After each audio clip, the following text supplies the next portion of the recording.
Ibu sekalian, kami hari ini dari tim penyuluh hadir untuk berbagi ilmu mengenai pengolahan susu secara higienis dan sertifikasi halal, izin edar produk peternakan. Sebelumnya, perkenalkan nama saya Musdalifah sebagai penyuluh teknis. Di samping saya ada penyuluh utama atas nama Andi Rizkula, dan di sampingnya ada Andi Nurul Hikmah sebagai penyuluh pemasaran. Langsung saja ke pembahasan pertama, yaitu pengolahan susu secara higienis yang akan dipaparkan oleh rekan saya Andi Rizkula. Assalamualaikum warahmatullahi wabarakatuh. Di sini saya akan menjelaskan dan juga memperhatikan bagaimana cara mengolah, memasarkan susu yang halal, aman, dan legal. Oke. Di sini ada pun hasil olahan susu, di antaranya ada susu UHT, yogurt, puding, sabun susu. Nah, itulah sedikit hasil olahan dari susu. Di sini ada pun masalah-masalah yang sering terjadi pada saat ingin mengolah susu. Di sini kadang susu cepat basi. Tidak laku di pasaran, tidak tahu cara pengolahan dan pemasaran, dan juga tidak memiliki izin edar, takut mengurus sertifikat halal.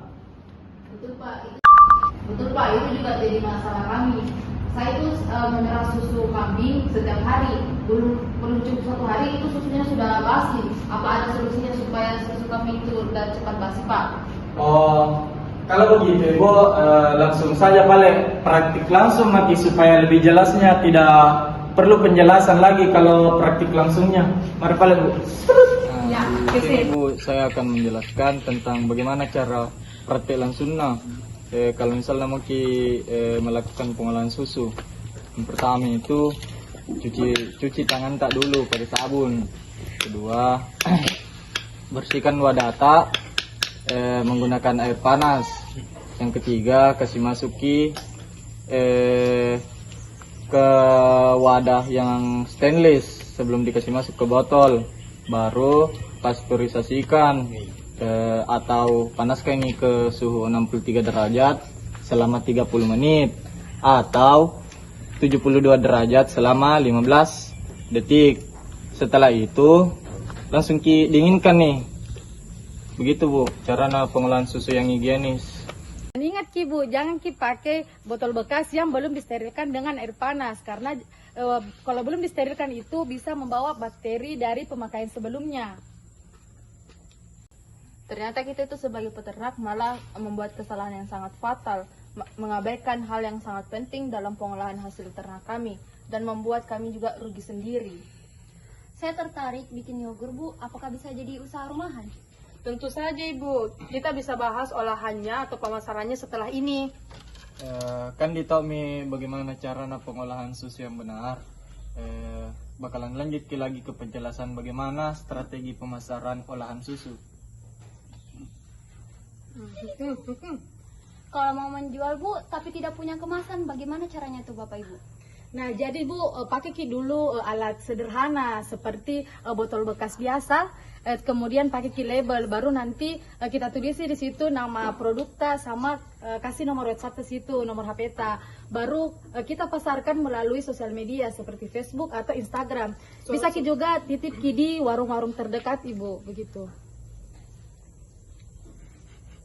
Nah, Bapak Ibu, setelah kita membahas tadi mengenai hasil olahan, bagaimana cara kita pemasaran produk olahan, selanjutnya kita masuk bagaimana sih cara kita itu mendapatkan sertifikasi halal ataupun izin edarnya yang akan dijelaskan oleh saya Andi Nurul Hikmah. Nah, jadi Bapak Ibu sekalian, kalau misalnya itu usaha tak sudah jalan nih, jangan lupa untuk uruskan Ki sertifikasi halal dan surat edar. Nah, bagaimana sih tuh kalau mau bikin Ki sertifikasi halalnya? Kita bisa menggunakan web Ibu. ada di atas yang saya perlihatkan ini. Di sini nama webnya itu BBSPJIKKP. Nah di sini sudah ada dokumen persyaratan yang harus Ibu siapkan, dan di sini ada hak dan kewajiban kalian LPH. Nah di sini nanti saya kirimkan Jaki ini tentang ketentuan-ketentuan yang harus Ibu siapkan. Nah kemudian kalau mau bikin surat edar NIBB itu Ibu bisa menggunakan web yaitu OSS.go.id.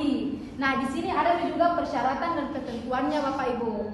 Nah kemudian kalau mau bikin PT IK, nah di sini bisa melalui puskesmas terdekat atau rumah sakit Bapak Ibu begitu.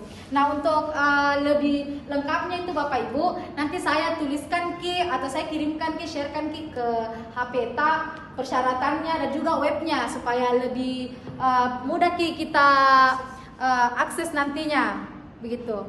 Jadi proses pembuatan berkas seperti itu lama tidak prosesnya, Bu? Kalau misalnya dokumen dan persyaratannya sudah lengkap Ibu, insya Allah tidak akan lama. Kalau seperti sertifikasi halalnya itu bisa saja jadi 1 sampai 2 minggu saja. Kalau untuk PTIKP-nya itu bisa sampai 2 sampai 3 mingguan lah Ibu, begitu. Tidak lama Ji Bu. Berarti sebentar Ji, Bu. Iya, begitu. Tapi kan produk susu banyak dijual di kalangan sekarang, Bu. Jadi bagaimana caranya agar tetap laku? Nah kalau begitu Bu, kita itu harus tunjukkan keunggulannya itu susu yang kita produksi. Kayak misalnya ini susu tidak mengandung bahan pengawet, begitu Bu. Dan susu juga itu kayak segarki, begitu. Apakah harus bikin logo dan nama brand Ibu penyuluh? Nah kalau untuk logo dan nama brandnya itu pas sangat diwajibkan. Kenapa? Karena logo itu bisa menarik perhatian dari pelanggan. Nah kalau nama brand itu sendiri wajib juga bikin. Kenapa? Karena supaya bisa lebih mudah ini pembeli melihat nama produk begitu. Nah kalau bikin itu juga nama jangan kayak susah-susah.